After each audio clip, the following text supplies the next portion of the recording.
are back at to the podcast episode 116. 116. 117. That's My what I birthday said. Episode 117. 117. Her birthday episode. That's what I said. That's what I said.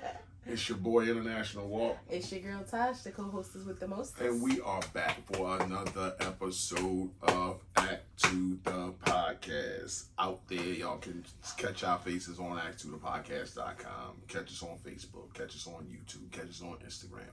Catch us on Breaker. Catch us on Google Podcasts, TikTok, Twitter, Spotify, and Instagram. Bam. You all right, Glasses Malone? I am. You call me Glasses Malone?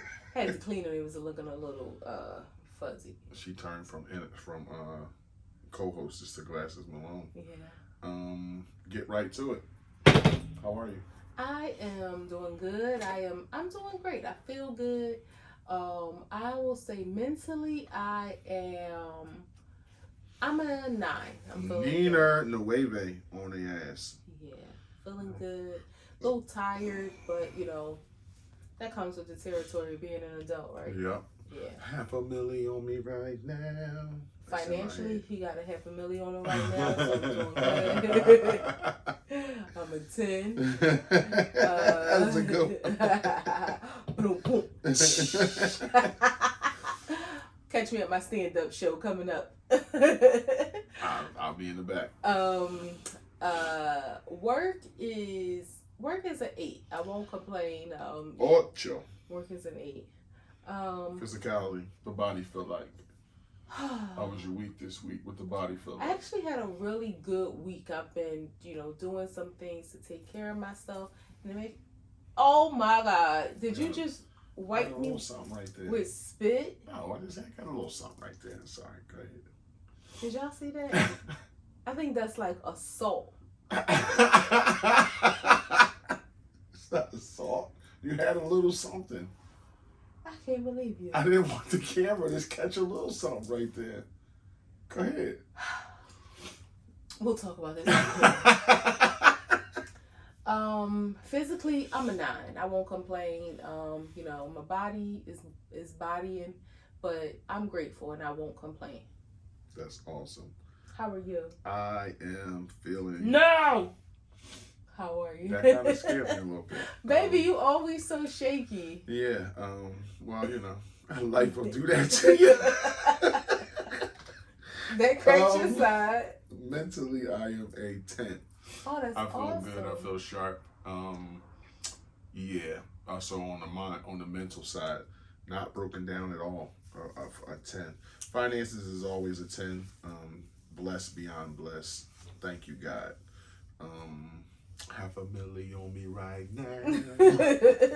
Keep singing it into manifestation. Yeah. Work is a 9. Love my job. Love my. I just seen this stack of inspection approvals that my baby has collected over the years. I'm so proud of you. That's not over the years. That's over the last 4 months. Oh, okay. That's even more. That's awesome. Like seeing all those. I mean, I know you always pass your inspection and stuff, but just seeing them, it's like, my baby did that. Yeah. Y'all be working in these buildings and stuff, and like they stand up and have electricity and water, and like they don't collapse on y'all head. Well, I'm not responsible for the electric or the water, but you were responsible. Walls. You're responsible for like the overall passing. Yeah. And so what did I say work was? You said work was a 9. Work was a 9. Physically, I feel like an 8. A little broken down, and I need a massage. That's what I really need. I'm gonna find me a place, and I might have found the place. I'm just gonna find me a place and get a massage. I'm not feeling the fucking hand and stone people. I don't know. Why? Because you gotta know somebody to know somebody. Oh, to get you a didn't good have person. my lady. Yeah, I'm not feeling them like that. Those massages aren't like. Well, this is the vacation thing. Massages. You can get my lady if you go during. She's hard to get during the weekend when I go. But if I schedule you an appointment during the week, she has more availability. Well, I don't want to go during the week. I don't want to get a massage and go to work the next day. Like Friday, you off early. Oh, that's okay. That might work. But I don't want to go get a massage on Tuesday. No, I'll check it out and I'll hook you up. I got you. So yeah, that's how the week went. Wows and woes, ups and downs, stops and goes, black and white. Um, well, I'll say my woe first because I want to end on a good note. My woe is just, I've been having some, let me just be transparent with y'all because I don't want y'all to think, not that I care what y'all think, I've been having some medical issues with my arm and my hand. And it just goes to show, like, as your body starts to age, like, you just got to take care of yourself. And not that I haven't been taking care of myself, I've been working on my life. And since I was 14, and, that has been kind of a woe for me, realizing, like, damn, I might have to go under the knife again to, have a minor surgery. And it bothers me, not for, because, I mean, of course, it's my own health, but I know how worried my husband is about me when I'm not my best. So that has kind of been like my woe. It's like, I don't want, him to be so worried, but I can't stop him from worrying. So that's been my woe, but we're going to handle it like, the champs that we are. My wow has been my husband. So, we don't tell anybody what to do and how to move in their relationship, but we pray every morning, before he leaves for work, and he leads us in prayer. And just seeing the progression of his relationship with God. And at some point, I will say, it used to just be like, like the protocol things that you do in life, like when you say grace, it may not be really heartfelt. You just kind of, thank you God for this food, amen. Or, when you come home from work, you give your wife or your husband or whomever a kiss, like those protocol things. So at some point, our prayers, they were just like quick and easy, but I have really seen and felt the progression of his relationship with God, and I can feel the difference in him and in us. And that's just my wow, because I've prayed for that, because he is the head of our house. I respect his headship, and I have prayed to God that I want the man of my life to have a good relationship with him, to lead me in the right way. And I see that coming to fruition. And then even like in the morning time, I heard him wake up this morning. I'm like half asleep, and as soon as the first thing he said out his mouth when he woke up was, "Thank you, God." And that just made me like, wow, like people wake up, they moan and groan and they complain, but literally, like, he sat on the side of the bed and stood up and just said, "Thank you, God." And I was like, this is my person. So that's just my wow. Thank you, babe. Don't try to make me cry on here. I'm not trying to make you cry. And I don't want you to think I'll be like eavesdropping on you and No, God. I'm surprised that's your first time hearing me say that, because you I be lay next to me every morning. Yeah, I be sleep hard. Yeah, okay, I appreciate that. My wow is my woe, like she said, to end on a positive note. It's just to piggyback on what she said, like her being in pain with her arm. Makes me feel like I have pain in my arm. We are immensely enmeshed. Enmeshed, yeah. And good, yeah, bad, or so indifferent. Good, bad, or indifferent. We fuck with it. We like it. And when she hurt, I hurt. And her arm being fucked up is like something that I worry about all day. Wonder if she okay, and I don't want to, be bothering her all day because I know she's busy. But I worry about, is she fucked up? Is she in pain? And sometimes I don't even have to worry about it. My arm will hurt, and it'll make me think about her. So that's how intertwined we are. So I just want her to feel better. We're gonna have this little minor surgery, and hope that everything gets back to normal. You gotta work, gotta earn a living, but not at the expense of your fucking your limbs. So that's my whoa. My wow is I don't have no wow. Just I made it another week. I'm glad I got life. I'm glad I got God. I'm glad I got beautiful wife, beautiful daughter. My daughter moved, so I can say that's my wow. She moved for the not just like her first time moving, but her first time moving after she moved into her first place. So that's an event in itself, and she did that all by herself with her girlfriend, and I'm proud of her. She got a new place, a nice place. I saw some pictures of it, and it's and she got this special breed of cat. It's a good quality cat. But yeah, I'm super proud of her that she's doing some things from the muscle, and as a parent, obviously you want to be there, just in case a soft spot or something like that. You don't want to see them fall too hard, but some bumps you gotta bump your head yourself, and she's doing life, and I'm proud of her. So shouts out to Jay Deasy. Get right into it.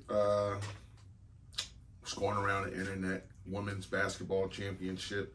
LSU Lady Tigers win the championship over Iowa. That was so funny. Like, I'm a fan. I'm like, she's not a fan. She's not a sports figure. This is not about sports. This is a story.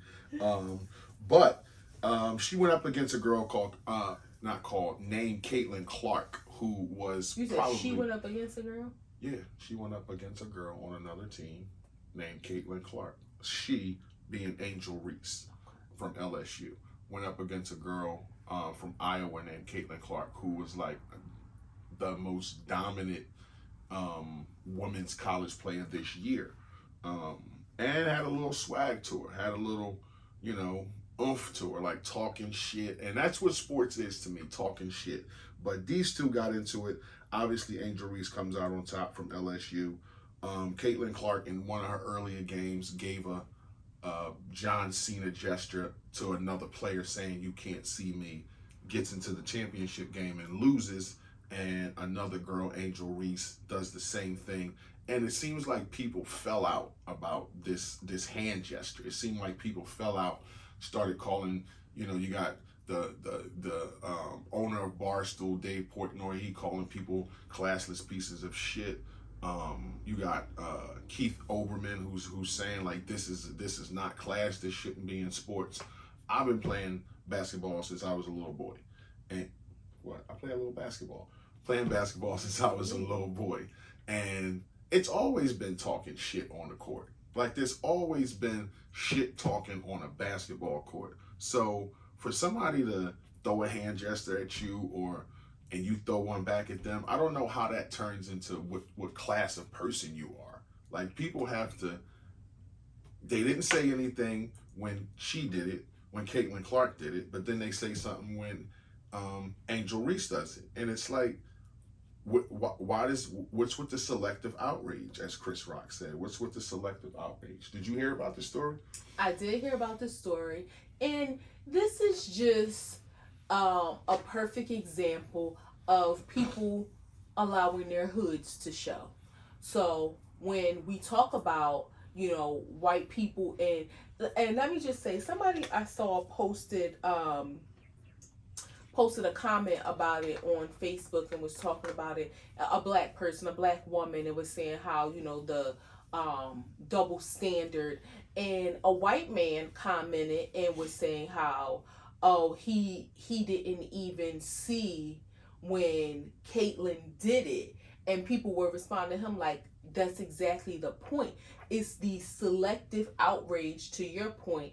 It's looking at it from a perspective. You completely overlook it when someone of a lighter hue does the same exact thing, but it like rings a bell, like alarms go off when a black person does it. Especially when they put both videos side by side, and it's like they both did the same thing. Right, and it's like, because she's a black woman and you want to hush black women. You want them to be humble. You want them to be quiet, not be as boisterous, not be loud and proud. And when you do that, it almost goes back to what we hear in different facets of society about that angry black woman moniker that's placed on us because we may display our emotions in a different way, which again in this case is not even really a different way because she did the same thing as her. But it's like, how dare you show any kind of emotion, any excitement, any outwardly display of how you're feeling, because that's taken as you being aggressive, or you being a thug, or you being classless, when it's so, it's just like in your face that she did it back to, she performed the same act that she did, as is to say, you did this to me, now I'm doing this back to you.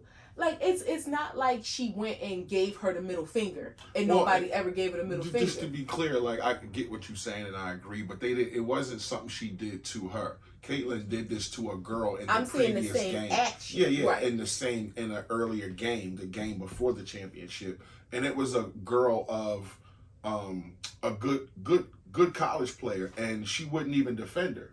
Like she left her and was flagging her and doing all that shit, and it was fine. Everybody said it was gamesmanship, and it was even on my radio station that I listened to. They said it was gamesmanship.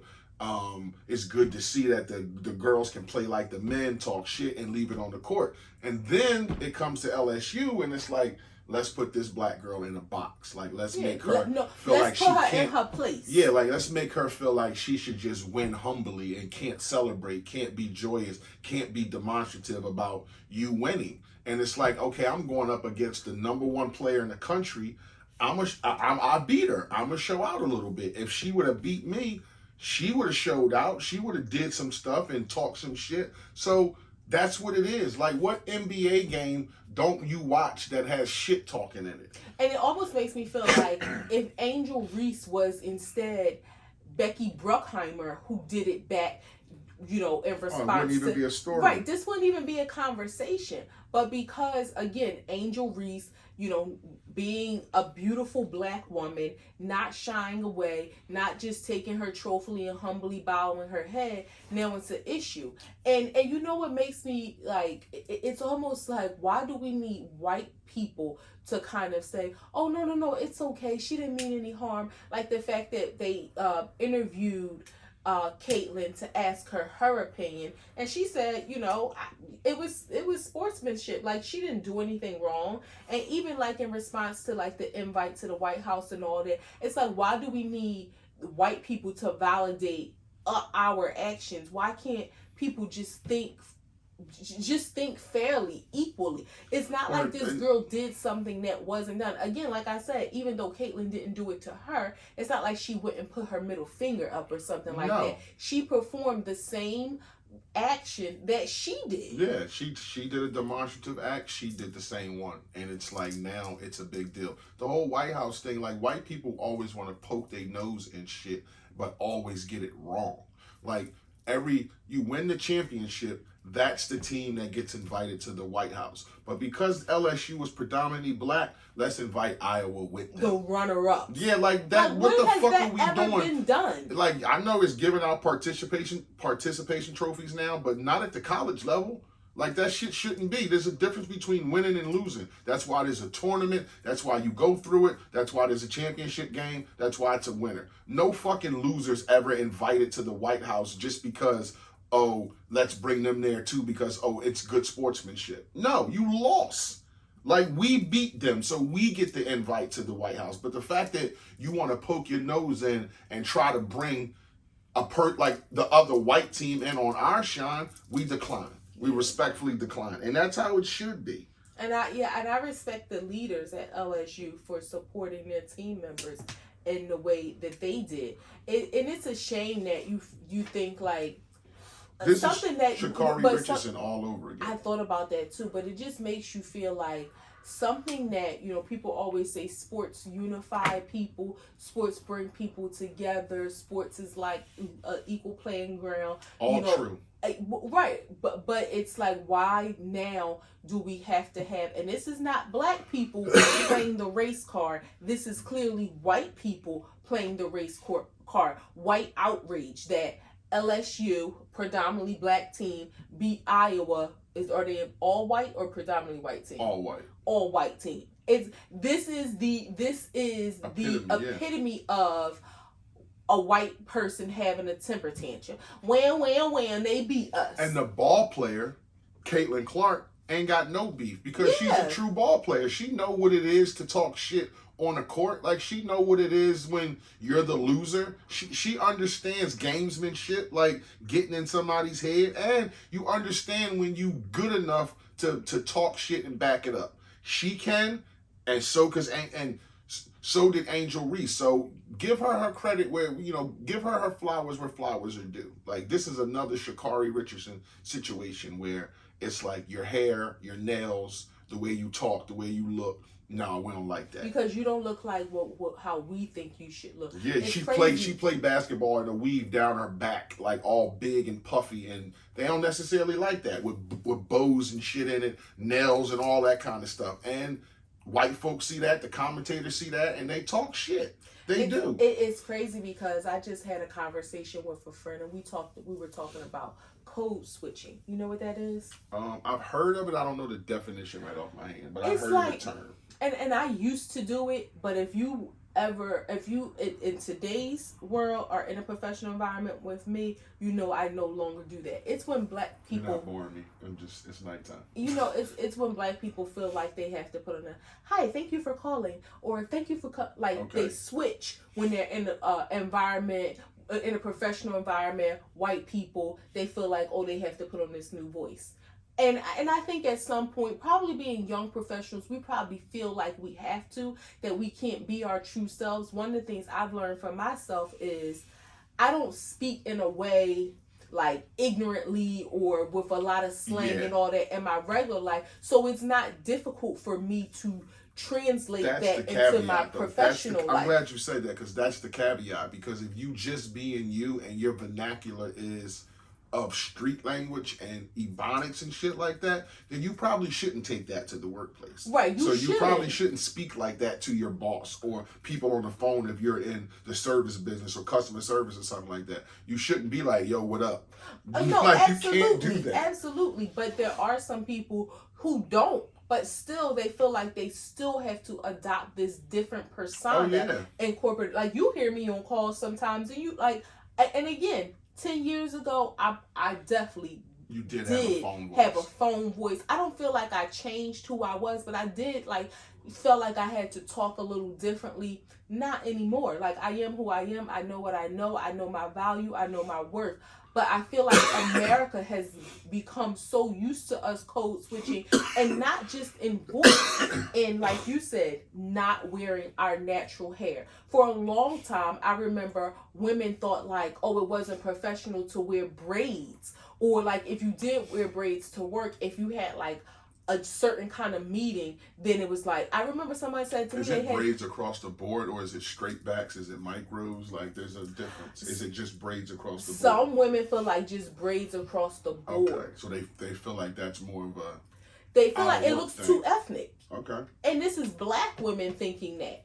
And I think it is changing in our environment to some degree as the new generation, I'll say like my generation of professionals, but like that generation before us, yeah, it definitely, I remember someone said to me, like, because they will always wear their natural hair, and we had a meeting coming up, and they were saying, oh, I gotta go and press my hair out for this meeting.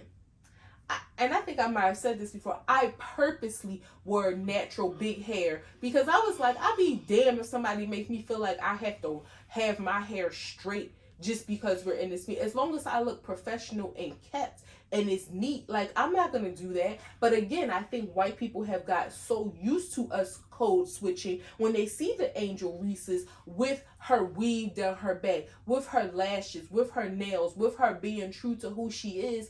They're like, oh my goodness, she's not putting on like, you know, she's not zipping up her, you know, professional white suit for us. No, right. She's being her authentic self. She's not pandering, and that's what white people, they want to see. They want to see you change who you are, get buttoned up. And they're like, how dare you feel powerful in being who you are and not feeling like you have to change for us. Because we don't really like who you are. And that code switching, I think, comes from the conditioning and programming that they do on black women to say in magazines and movies and whatever you read and what's on TV is this is what beauty is. Straight hair, you know, this and this and that, and it makes you think your afro isn't pretty or your braids aren't pretty. So it makes you think the look to be on TV or be a news anchor or just be on TV or in entertainment, you gotta have straight hair. You can't have locks. Yeah. Like I remember that stuff just started to come about when, you know, like girls like Megan Good would wear locks and stuff like that and still be in movies and things like that. I mean, that's the first black girl I seen with locks in movies. But she's always been in black movies. Right, but I'm just saying. Well, yeah. So I think in corporate America, I think that like people have started to, for a long time people wouldn't wear. I don't think it really pertains to the entertainment industry much at all. But you will see like a Viola Davis go to the Oscars with an afro. Right now. Yeah, now you will see that. But in corporate America, when you see people, with locks, you'll see people with afros, you'll see people with braids. Like I think it's like you said, it's part of that mentality that we were conditioned to have. So we condition white people to look for that, and then it expanded beyond corporate America. They feel like anywhere that we have to encounter with them or be in the same arena as them, no pun intended, it's like, how dare you be you? How dare you be authentic and live in your blackness? Like calm yourself down, humble yourself down. Right. Do you think it's more in like it's levels to it? Like say you're you work at a Fortune 500 company and you're the vice president. You're a woman. You have a stature or a status to say like my position. I can come in here how I want to.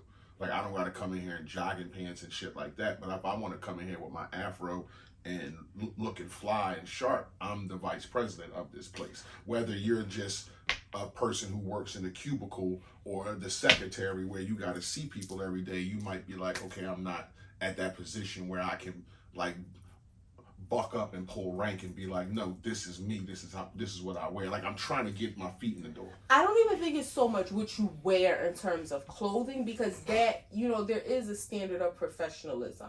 But I think it's how you present yourself in terms of your nails or now it's a matter of taste and preference. In a professional environment, seeing somebody with nails out the hair, it's a little ghetto for me. But if that's what somebody wants to, I won't even say ghetto. I think it's a little. Go another way, because I was about to say, I think even if you got short nails and they neon green, I think that's a little bit unprofessional. I don't, and see that's what I'm saying. I don't think it's what you wear per se. It's your styling choices. I think your nail color, because for a long time, women would think like you couldn't wear red nails.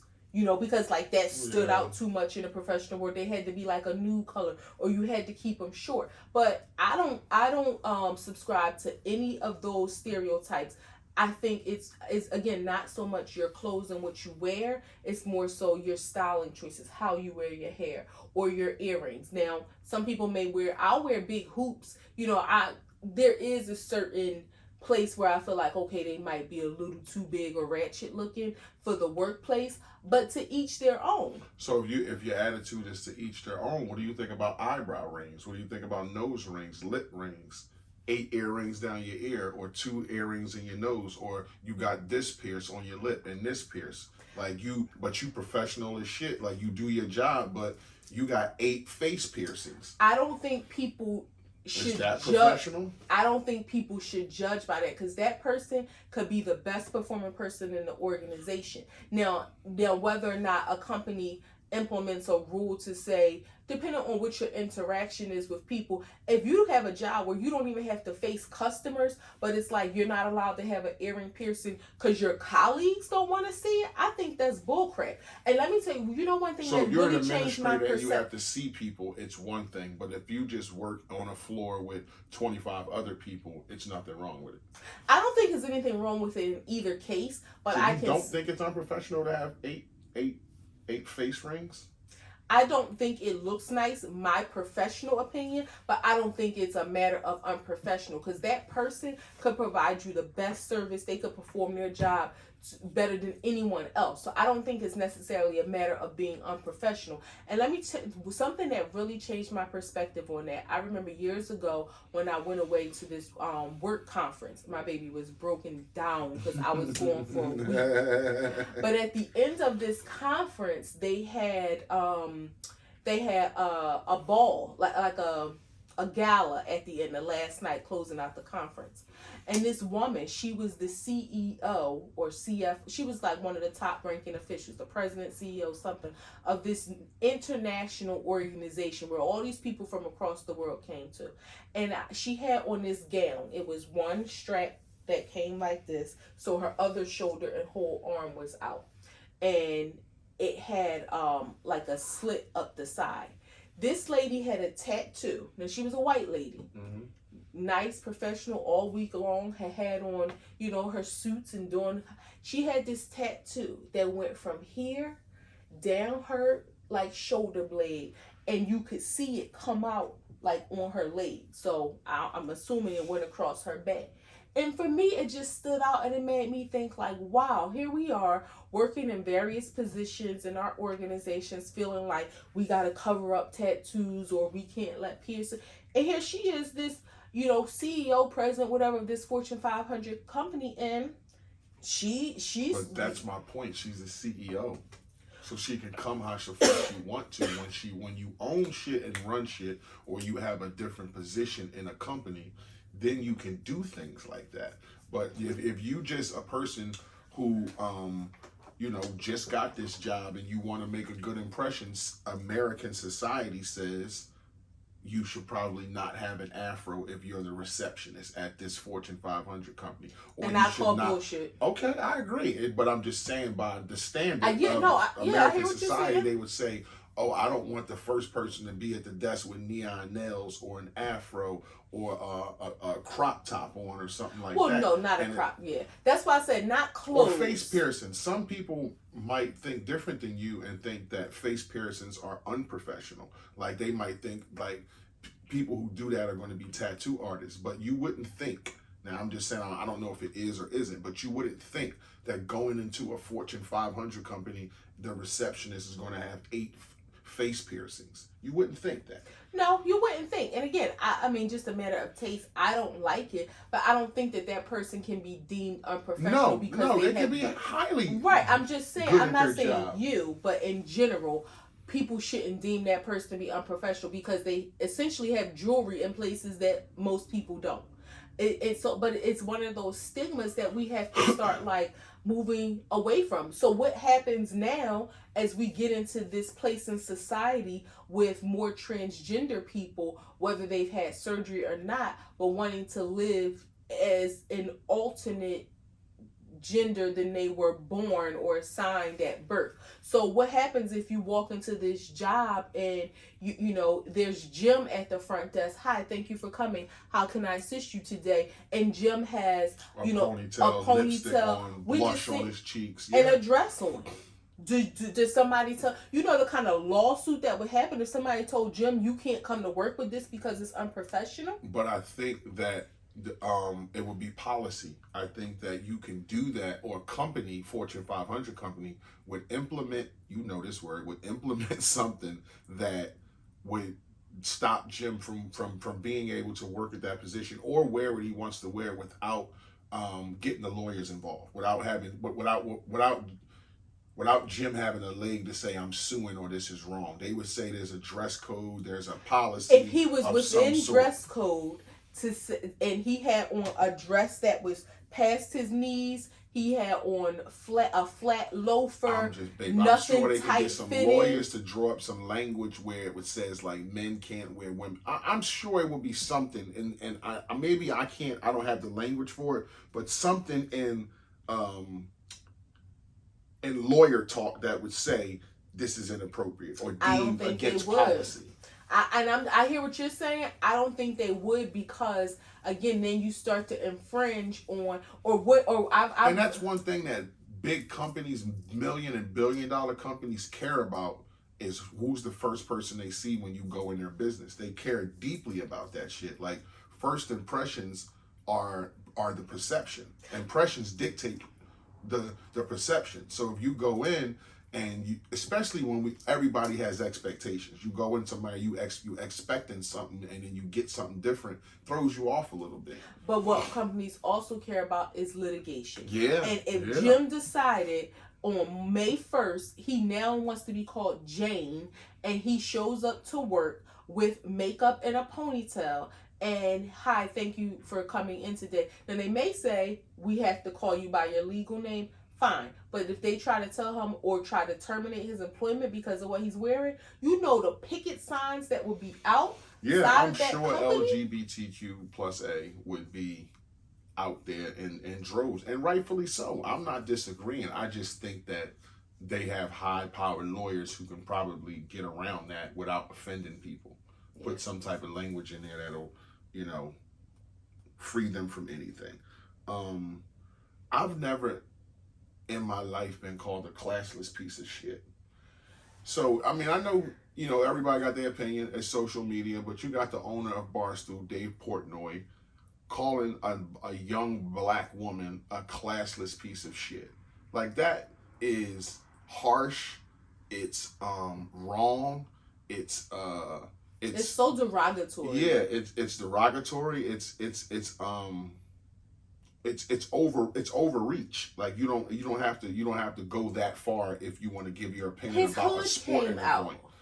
It's not. He's a white dude. His racist came out. No, I mean his hood, like his KKK hood. Oh, that hood. Yeah, I'm about to say, like, he said some questionable things in the past as he was getting Barstool all started. He's got a bunch of, like, he does that kind of edgy shit where he lives on the edge a little bit. So I wasn't surprised that something like that came from him, but damn. But it's so disrespectful to a young black woman. And I don't know this man, but I will bet $1 that he would not have said that about a white woman. I'm sure he has never said that about a white woman who maybe has, when Karens have been Karening, throughout the whole pandemic, and we've been seeing these videos of them being Karens. I'm sure he's never called one of them a classless piece of S. Like, to say that about a young black woman in relation to a sport that you have nothing to do with, like, it's all, again, this is the white people having, temper tantrums. Like, to have that kind of outrage about somebody's child. Like, she's an adult, she's in college, but she's a college student. She's somebody's child. To say that because she made a hand gesture. She didn't put her middle finger up. She didn't pull her pants down and show her ass. She didn't lift her shirt up and show her titties. Like, she made a hand gesture, and to go that far to say something like so demeaning, it's like, really? Yeah, that's coming down a bit. Let me ask you this: how do you? I feel like if I was one of his employees, like, we would have to take a stand.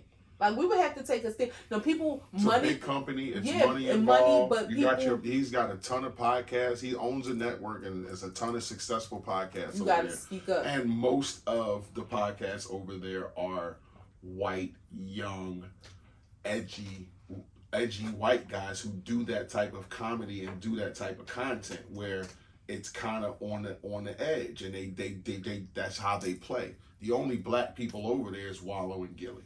So, to my knowledge anyway. I understand they got big checks. And if LeBron was in game 1 and did this to Shaq, if they was playing each other, and Shaq in game 5 did this back to LeBron, nobody would be called a classless piece of shit. It wouldn't be a conversation. Like, it wouldn't be, oh, Shaq is classless because he did it back to him. It'd be like, no, this is what we want to see. This is the minutia of sports. Like, the chip talking, the chippiness of it. Like, nobody just wants to see quiet basketball up and down the court. Like, no, we want to see the Steph Curry, the celebration, I shoot the shot and walk away, or I do the sleepy thing. Like, that's all in sports, and real sports people know that.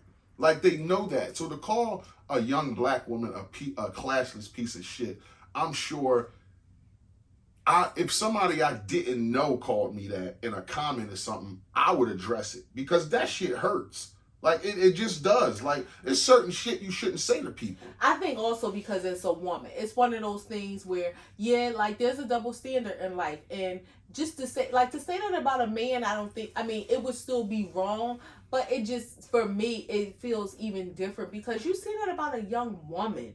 Like, that's so, like, disgusting. And I don't know if he has kids or not, or nieces or nephews, or nieces or sisters. Like, that's just so demeaning to say that about a young woman. Yeah, like, and like, this is a big enough story where people should start paying attention to this disparity issue in white and black people doing the same shit. Even if something that's supposed to be fun. Yeah, it's a game.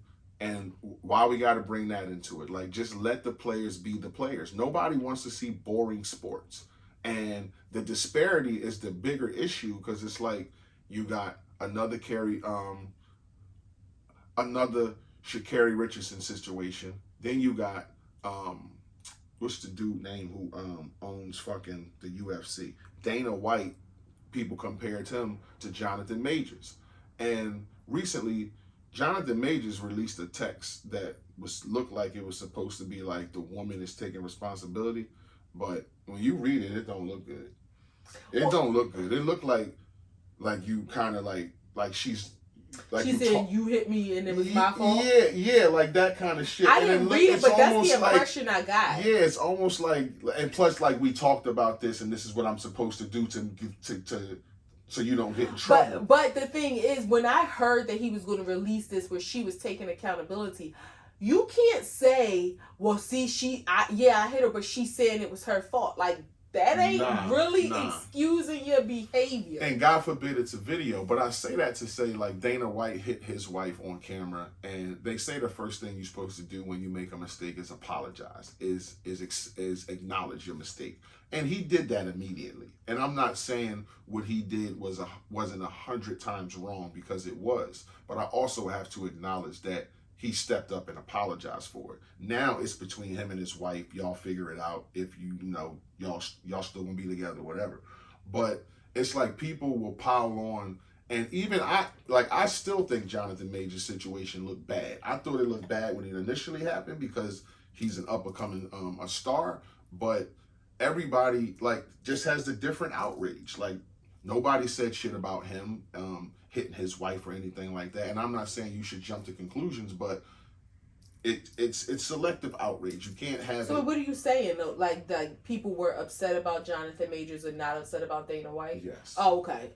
Yeah. Okay. There was no outrage about him. And again, he did apologize, so I don't know what. But so it still was swept under the rug. Yeah. Though. Yeah. But I mean, what more do you want if a person says, you know what, right? I got caught. I'm sorry. This is some dumb shit. I like. What more do you want after? But that? I don't think it's even so much what more do you want.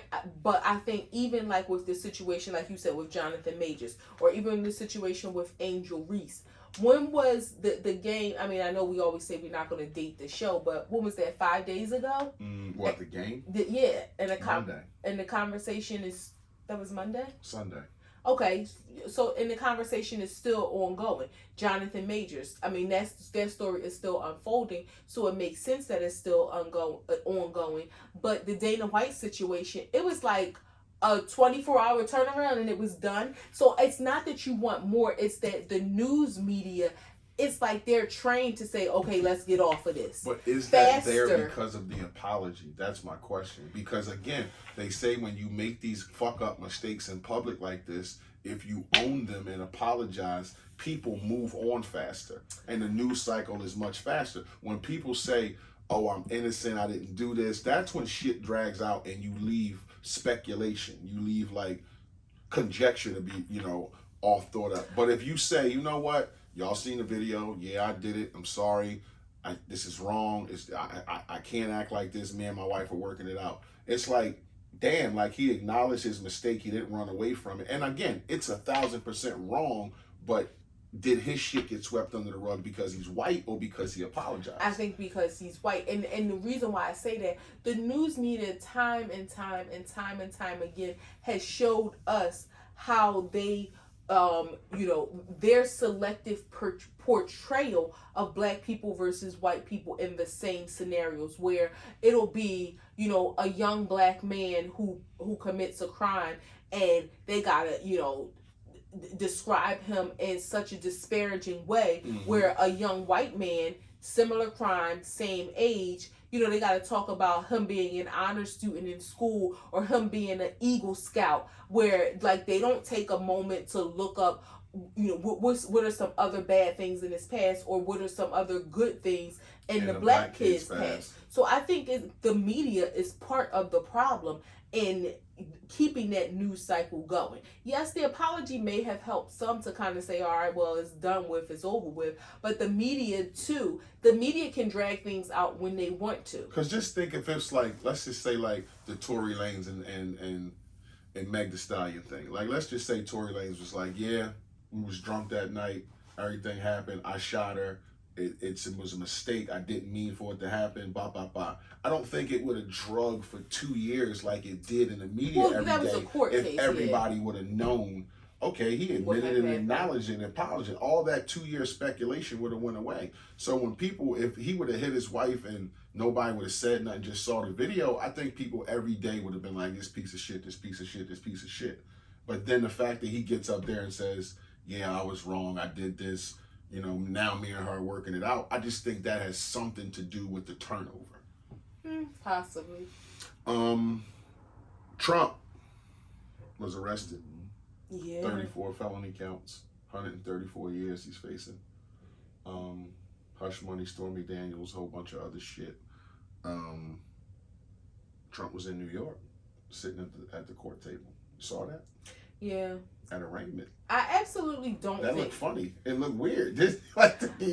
Trump sitting there like a defendant? That looked weird. It doesn't really to me because I feel like he's done... To me, it looks more weird for him being on TV as the president. Really? Yeah, than it does for him to be in court. Like, he's been a criminal for a long time. I think it looks weird to me because I see him as the president.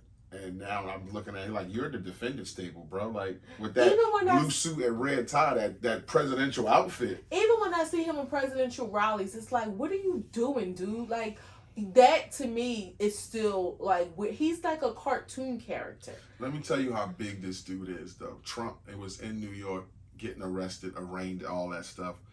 His lawyer said no handcuffs, no mugshot.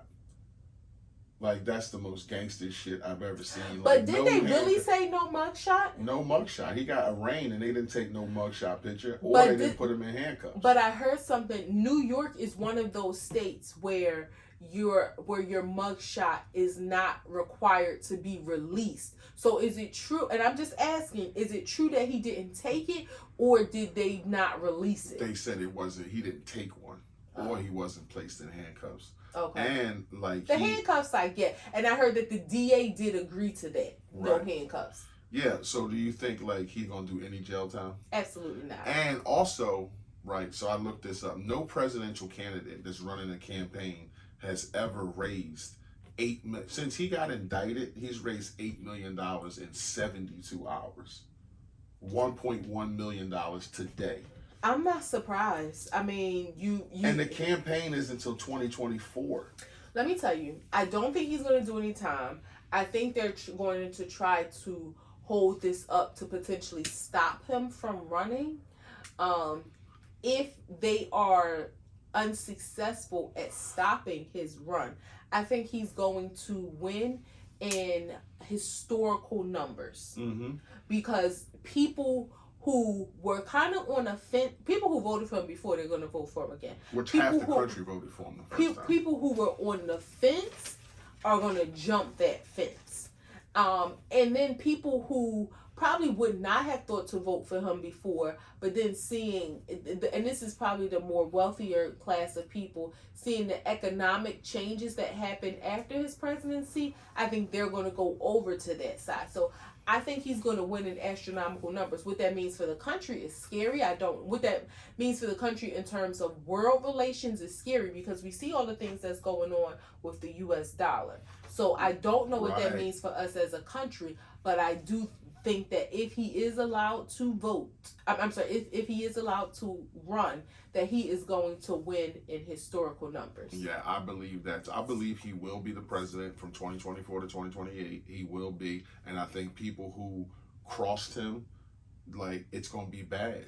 I just think he's that vindictive. You know what? I just had an epiphany. He's going to run, and then his son is going to run. Possibly, but I don't think that he's the type of person to start a war like a George Bush or something like that, because I just don't think he's about the money. Now, wars bring money, but not for the president. Like it brings money for other people, contractors and shit like that. But I think he will be the president. I don't think there's anybody who can beat him, not even the dude from Florida. But Trump is coming back, and last time it was like 60 million people who voted for him. It's going to be more than that, like you said. And what does that mean for us? Is it like when in Rome? Because you can't do that whether it's right or wrong. I'm just saying, yes, it's not the right thing to do is to not participate. You saying like who we gonna vote for? Yeah. I don't know. I'm not about to sit here and say that to the people. Like, I don't know what we would do. Like, I don't have any plans on. Well, I didn't mean like specifically like us. I just meant like, what does that mean for the people? Do you get on board with Trump, or do you? No, I don't think vote for some guy for Bob Johnson, who you never fucking heard of before. Well, most of the time, or do you sit back and be like, well, I'm not gonna vote? Then for sure he gonna be the president. I think, a lot of times, unless you are, like, have you ever heard of President Obama? Why would you think I wanted you to tell the people who you're going to vote for? You said, what does that mean for us? And like, as us as a people, not us as, like, Walt and Tasha. And don't get me wrong, I'm not saying that, like, oh, it's a secret. I'm saying, like, I don't know what I'm going to do or what, you know, because, one, we don't know who else is going to be running.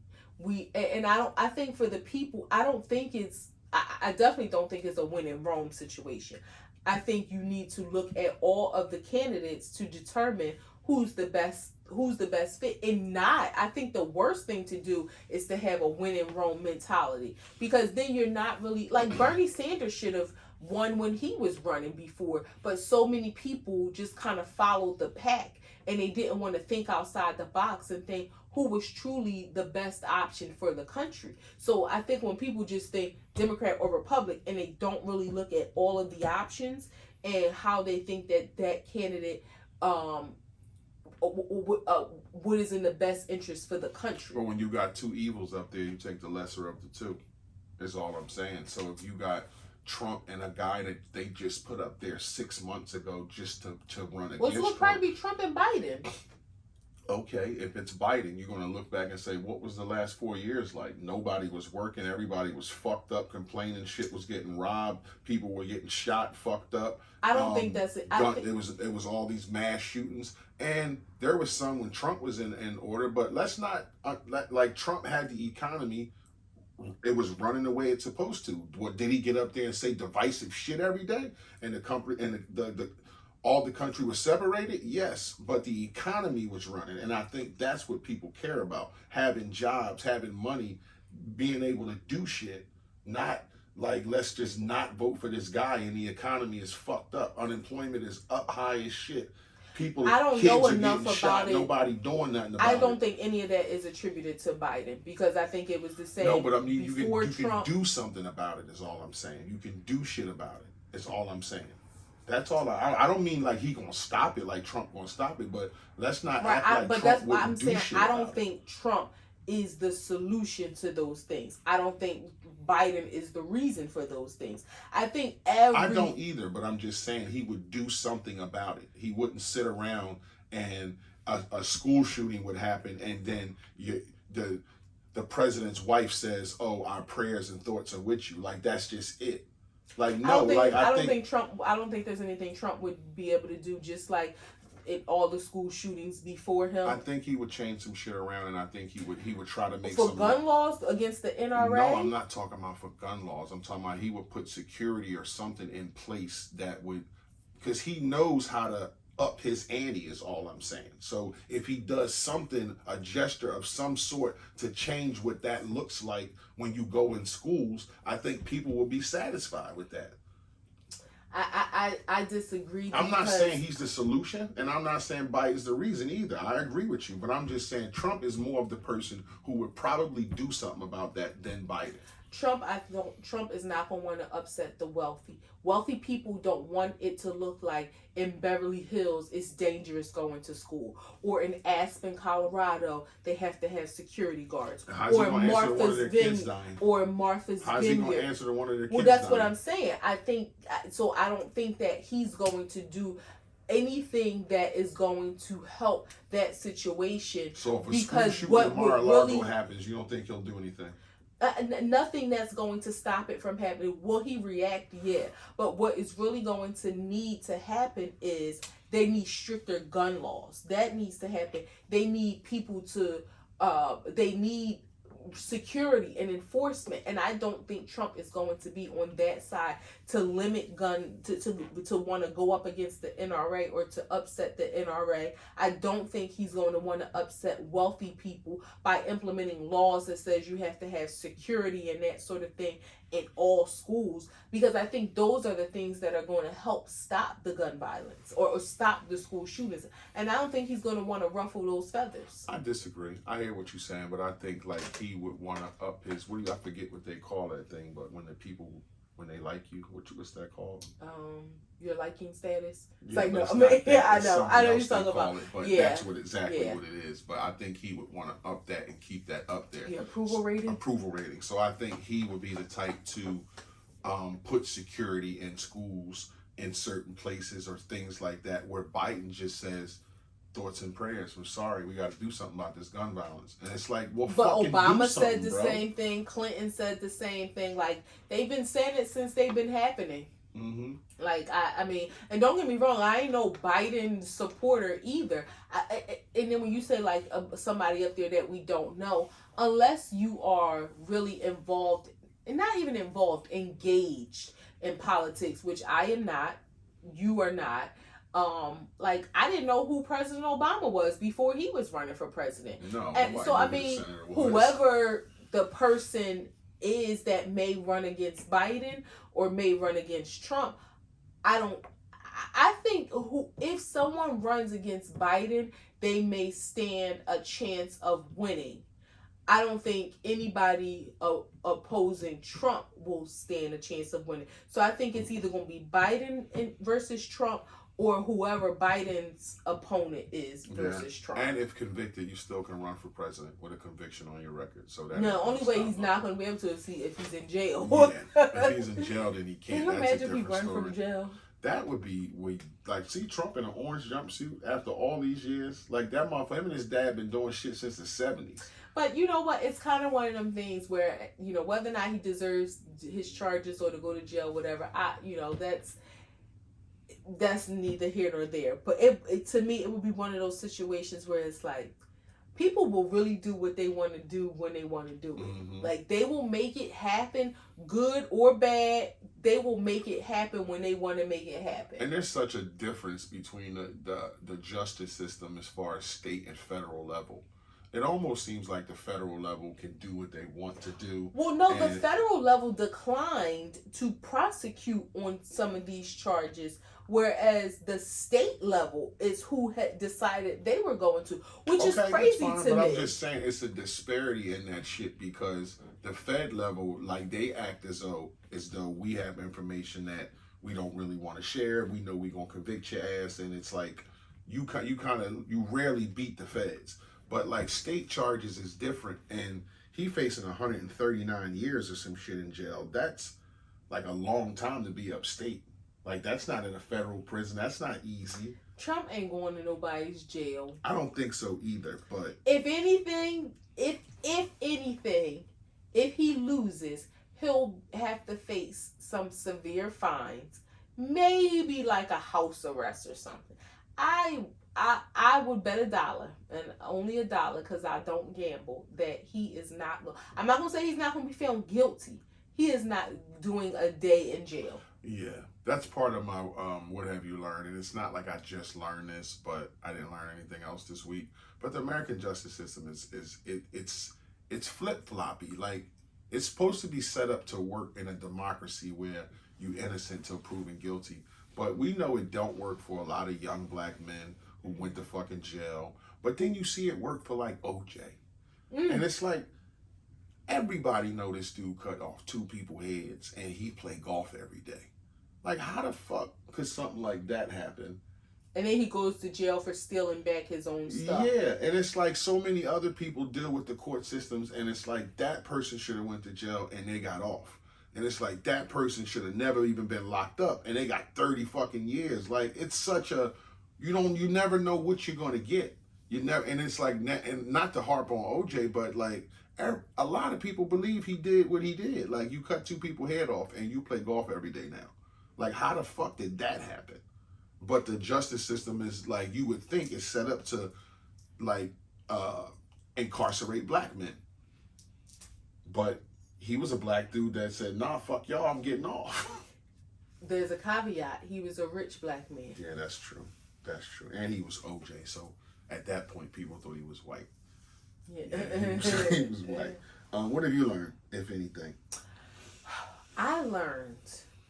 So most people know, like, if you go and if you have kidney issues, you can get dialysis, right? But if you have liver issues, We have no kidney and liver issues. Just want to make a statement out there. Y'all might hear us talking about shit and think it's coming from us. Like her hand and arm hurts. That's it. We have no kidney issues, no liver issues. I learned this from TV. Okay, continue. Of course, there's no sort of dialysis or treatment if you start to go into liver failure. And it can get to the point where you reach a state of where you can go into a hepatic coma, where or right before that, when your liver starts to fail and you're like in that 72-hour window of potentially passing away, you start to lose brain function. Your memory like starts to decline, your motor skills start to decline, and you have like a 72-hour window before you need to get a liver transplant, or you can go into a hepatic coma, and it can be irreversible, or you can have irreversible brain damage and you will die. And it's crazy because, of course, I know your liver, it's so weird to think. Can I jump in a little bit though? Wait a minute. It's so weird to think something that is big, but you only need a lobe, like to live off of. Like you can just have a piece of it to live off of. But if it goes bad, like it does that much damage to you. And we got these other organs that they can take out. Like they took out my gallbladder. People, you can have your spleen, your appendix. I think your pancreas too. They can take out. But it's like your liver is so important. Of course, it's like the dishwasher of our body. Like, you know, it filters out everything, cleanses our system. But I was just shocked. I've always heard of like cirrhosis of the liver when people, you know, have most of the time alcoholics. That's one of the potential dangers. But I just never realized the horrible impact that liver failure can have on you. Yeah, but you also should tell them why that happens. And when your liver is failing, your intestines release ammonia, and your liver usually filters that out, and then that ammonia can't be filtered, and it goes to your brain, and that's what gives you the short-term memory, and sometimes you can be like in rage. So that's good information. So if you're looking for something good to watch, we haven't did a what are you watching in a couple weeks. Emergency NYC. If you're a little like squeamish about blood and guts and stuff, this ain't for you. But if you used to watch Trauma Life in the ER back in the day, I'm dating myself. This is similar to that. But it's like real reality TV. It's on Netflix. I think I only saw 4 episodes, and I don't know if that was the end or if I just fell asleep. But shit you used to do in your 20s, you can't do in your 40s. So watching all them blood and guts and shit, it just ain't. It don't hit the same in your 40s. I saw a kidney transplant. It was a baby, like a 1-week-old premature baby, get surgery. So again, I'm just giving you a little sensory warning, not to make anybody upset. If you're a little squeamish, that might not be for you, but it's a great program. 3 grams. CEO of Cash App found stabbed, murdered. What, like, was it like a lover or something? Like, what happened? They just said they got a call that a person was stabbed. They showed up and he still was living, was taken to the hospital, and he died. What was he? He also was the CTO of Square.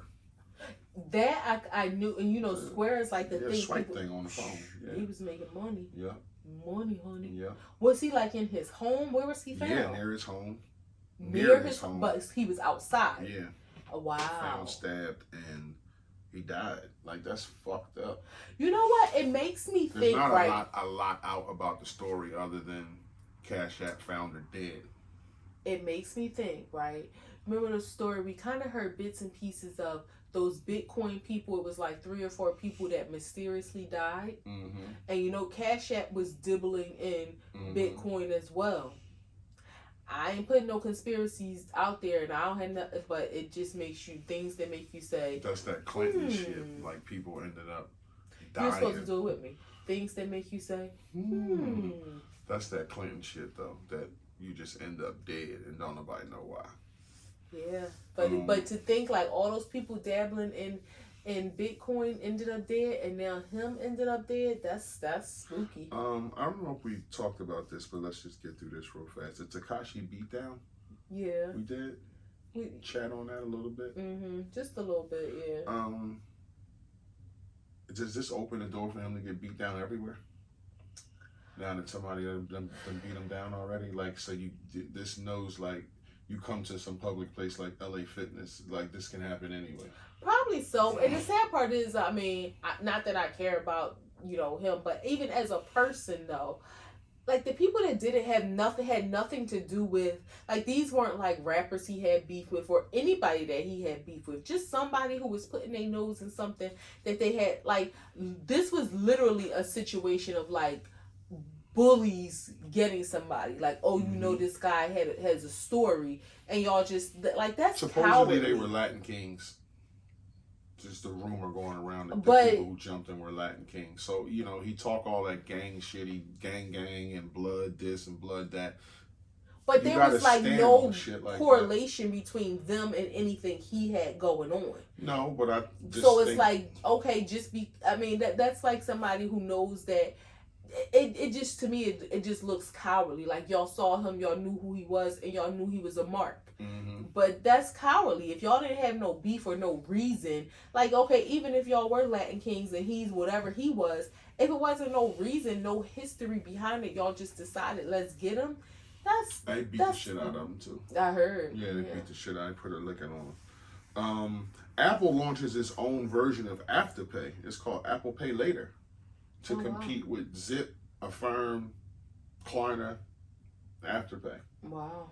I'm not surprised. They're going to give people, like, new people who create an account and get on it. You get $1,000 to shop with, and you pay later. They didn't say nothing about the 4 payments that everybody do. I would think they would do probably something like that. Similar. Yeah. I mean, I used to wonder, how do these places how do these companies make money?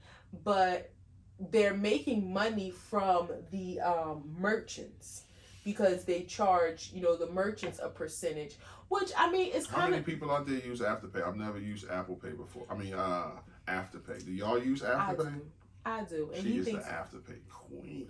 But I slowed down, though, because I realized some things I was being ridiculous. Afterpay, like, why didn't I just pay this? But because you think to yourself, there's no fee, there's no, like, what is it? Surcharge? Yeah, interest? There's no surcharge, no interest, anything like that. But they're not making money from the consumers. They're making money from the retailers.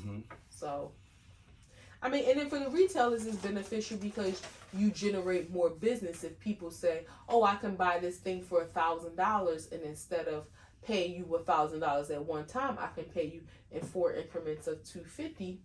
It's the same. It's racketeering all over again, just on a different level. Credit cards did that back in the 40s and 50s when they came out, because people, society, like us, people would rather be juiced than pay what you can pay. Like, you'd rather take $100 and say, pay me $5 a week at a time. That's what the mob did. Like, that's what racketeering is. And then you add a little juice to it every week that you... But that's the thing with this. People aren't being juiced. There's no interest. People aren't being juiced, but somebody's being juiced for them to make money. Like, you don't just get money and pay it back. That's what I'm saying. It's the retailers that, for the consumer, it's benefiting them unless you're spending above your means. But for the retailers, they're paying these companies. So Afterpay is saying, okay, you can use our payment service. We just want 1% of every sale. For the retailers, for them to say, okay, we're going to sell this jacket, it's $100, and we just have to give you $1. But if we sell 1,000 of them, then okay, we give you $1,000. I get it. Now, technically, they may not have sold 1,000 if Afterpay wasn't an option. When people see shit like that, just like when they saw credit cards, they just think, I'm going to shop beyond my means. That's why when you get credit, that's where it gets that's tricky. Where the credit card business blew up, because it's like, okay, now that you have this thing, you're going to start shopping. You're going to start. Yeah, I ain't with the credit card shopping thing. Like, I don't want to have to pay more than what a thing costs, like, because of interest and that sort of thing. Like, yeah. And the biggest credit cards out there we know is Aaron's and Rent-A-Center. I will never forget used to have flat screens back in the day for like $8,000. Oh my God. I remember when we went paid to $8 for like 25 years. Babe, no, this was probably like 2005 when we was going to get a TV from Aaron's, I think. And we went and we looked and we stood there was like counting up them payments like, you mean to tell me this TV costs $900? By the time I paid it off, I done paid you $2,400.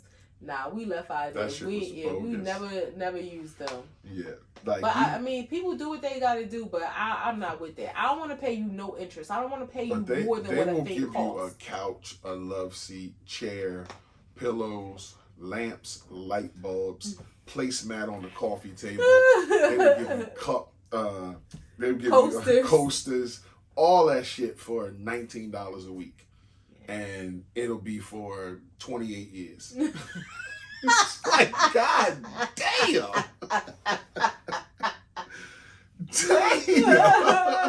Like, I can take all this right now for only $20? And you're like, yeah, sure, go ahead, take it.